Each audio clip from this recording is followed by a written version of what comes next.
এই দুজন ব্যক্তি কে এবং কি নিয়ে কথা বলতেছে চলুন আমরা দেখে আসি। বাচ্চু, এখন এলাকার পরিস্থিতি কি?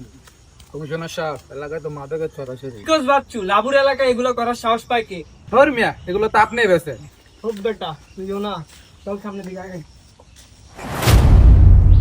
কি করা যায় রে বাচ্চু এই বিষয়টা নিয়ে? লাবু ভাই, আপনি তো সামনে নির্বাচন করবে, তাইলে একটা কাজ করতে পারেন। আপনি সোশ্যাল মিডিয়ায় একটা পোস্ট করতে পারেন, মাদক মুক্ত এলাকা চাই।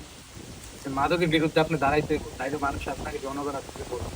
আরে বাচ্চু, তুই তো ঠিক কথা কইছিস রে। আমি এখন খুঁজ দিতে পোস্ট, ঠিক আছে?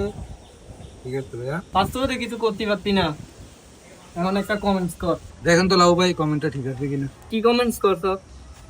আমি এলাকা নাই দেখে আমার এলাকায় এসব চলতেছে। আমি থাকলে একটা পিটাই এলাকা ছাড় কথা। লাবু ভাই, কমেন্টটা কেমন হয়েছে? ঠিক আছে। এখন তো আপনারা নিশ্চিত বুঝতে পারছেন এরা কারা।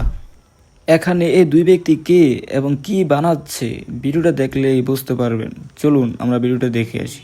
কিরে, এখন খাইলে তো শেষ, পরে খাইলে দিয়ে ভাম কই। পরে একটা ব্যবস্থা করতাছি, এখন খানাটা শেষ কর।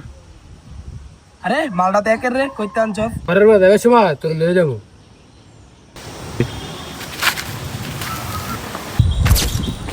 চল রড বাঁধি।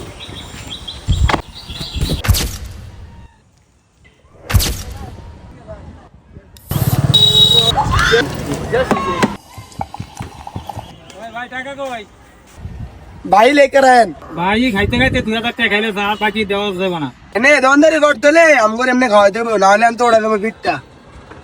এলাকার ময়দান বাবা করার লাগে ব্যবসা করা যাবে না। কে বালাই ধান দই, চল যে পট লই। ভিডিও থেকে তাহলে বুঝতে পারছেন বাবাখোররা টাকা কোথায় থেকে পায়।